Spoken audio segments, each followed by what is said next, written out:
Picnic Point and its adjacent parkland is a reserve of approximately 65 hectares situated on the crest of a prominent bluff along the top of the Great Dividing Range at Toowoomba. The site was selected in the late 1800s by William Henry Groome, the first Lord Mayor of Toowoomba, describing it as being one of the region's most beautiful locations with easy access for the now popular tourist destination. The FKG Tour of Toowoomba heads just down the road from Picnic Point to the town of Helidon for day 2, which has 2 stages, starting with a really nasty, short 9-kilometre individual time trial. But the wind is really picking up, so it's going to be quite challenging for the time trial, and really looks like a shootout between the 2 big time triallers of the National Road Series in Jack Bobridge and Joe Cooper. After yesterday's stage, I feel pretty good, and Jack Bobridge is obviously quite powerful against the clock, and so I think, if it's all going correct, it'll probably be me and him filling those top 2 places, just depending upon who has most luck out on the course. On the way out, it could be a possibility of a bit of luck involved with the gusts of wind, but at the same time, I don't think there's going to be massive time gaps with it. It's pretty fast. I think the time trial will be won, on the way out. Jack Anderson, the overnight leader, is also a pretty good time trialer himself, so he'll be trying to stay in the overall lead by the end of the time trial. With no time bonuses on offer throughout the other stages in this year's tour, it's going to be really important to make sure you get a good result in the individual time trial, because it will be crucial for the final overall standings. Setting out early and looking very strong out on the course was Alex Morgan, the former World Team Pursuit champion, riding for the VIS Jayco Apollo team. He posted a new best time of 13 minutes and 16 seconds. Morgan held on to that lead for quite a while, and it was Avanti Racing's Aaron Donnelly that eventually knocked Morgan off the top with a 13.05. It wasn't long until the next best time was posted as Craig Evers, second place in the Oceania Championships earlier in the year. He came through 5 seconds better than Donnelly. Got a bit of time in the hot seat, which I was really happy about.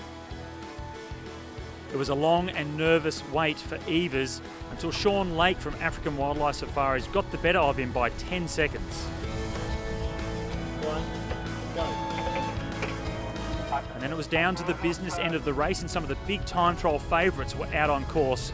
Joe Cooper, a specialist in this discipline, was motoring around the course. There were a couple of sort of steep pinches which you needed to really push and work over to, carry the speed, and you got to try and not break the aero position, so I just tried to stay seated the whole way, and it seemed to work nicely for me. He'd blown the leaderboard apart with a 12.12. With 7 riders remaining, Cooper had a short wait until Jack Bobridge, the second favourite for the stage, came closer to the finish line, and it was apparent he wasn't going to go faster than Cooper. Second across the line for Bobridge, 12.38. Only 3 riders remained out on course, and when Daniel Fitter came across the line in 13.02, it was the 5th best time for him. And then it was all eyes on the overnight race leader, Jack Anderson from Budget Forklifts. And as he made his way towards the finish line, it was clear Joe Cooper was going to win the stage. Anderson across in 18th with a time of 13.18. Do a bit of training on the road bike in the TT position, just so you can, it feels natural when you're out there and sort of applying that top end power. So after a short but difficult time trial, it was Joe Cooper coming out the winner, 26 seconds ahead of Jack Bobridge and 38 seconds ahead of Sean Lake. In the overall standings now, Joe Cooper is out in front, 13 seconds ahead of Dan Fitter, and Bobridge is on 25 seconds.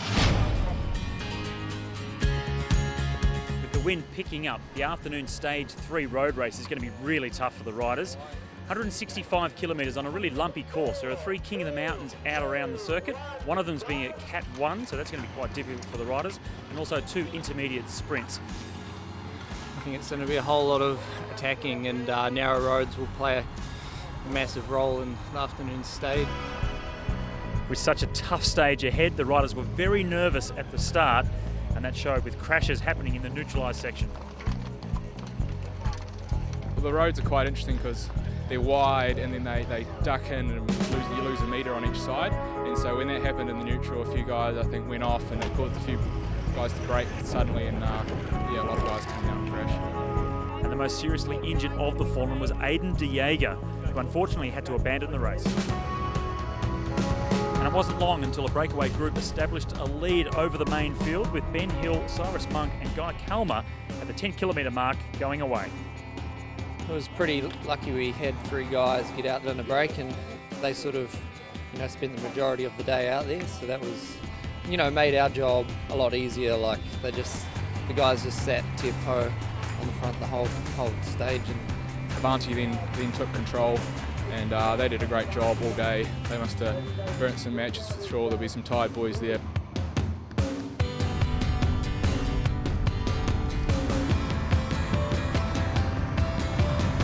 Even though he's second in the overall series, as they hit the first King of the Mountains climb up to 57 kilometres, Guy Calmer couldn't stay with the other 2 riders. Ben Hill went over the top, picking up maximum points.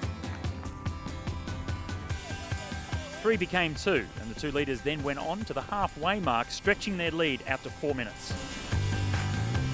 As the race was coming into its closing stages and they hit the 145 kilometre mark, the 2 leaders, Monk and Hill, were absorbed back into the main field after spending 135 kilometres out in front. Before the break got caught, actually, there was lots of attacks in the sidewind. We had a lot of sidewind action for probably about 30k. Jack Bobridge was trying to put it in the gutter a lot, and so were AWS, and so a lot of aggressive riding before that break was caught. I tried to get things going in the crosswinds, but there wasn't much help there. As they approached the final King of the Mountains climb, which included 3 very nasty dirt sections, the intensity in the main field skyrocketed. There was lots of attacks going left, right and centre, and Jack Bobridge had a good wee dig at the end there, and we just caught him just around that last corner. Tried one more against the last K, I think it was, about a K to go, and gapped him, but didn't have the legs after trying harder at the 30k to go. After 160k in the legs, there's not much actual energy left, and the bunch just shredded to bits. And unfortunately for me, I punched it inside the last 3k and didn't even get to contest the finish. So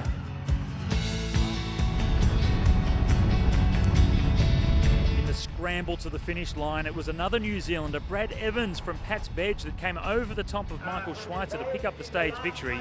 Raf Freinstein from Charter Mason, he was 3rd, and then Ryan Thomas came across in 4th.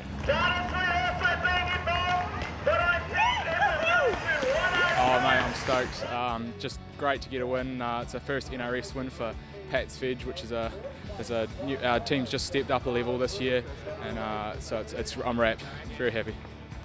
Coming in behind the main field was the overall race leader, Joe Cooper, but after receiving mechanical assistance within the final 3 kilometres, he did receive bunch time.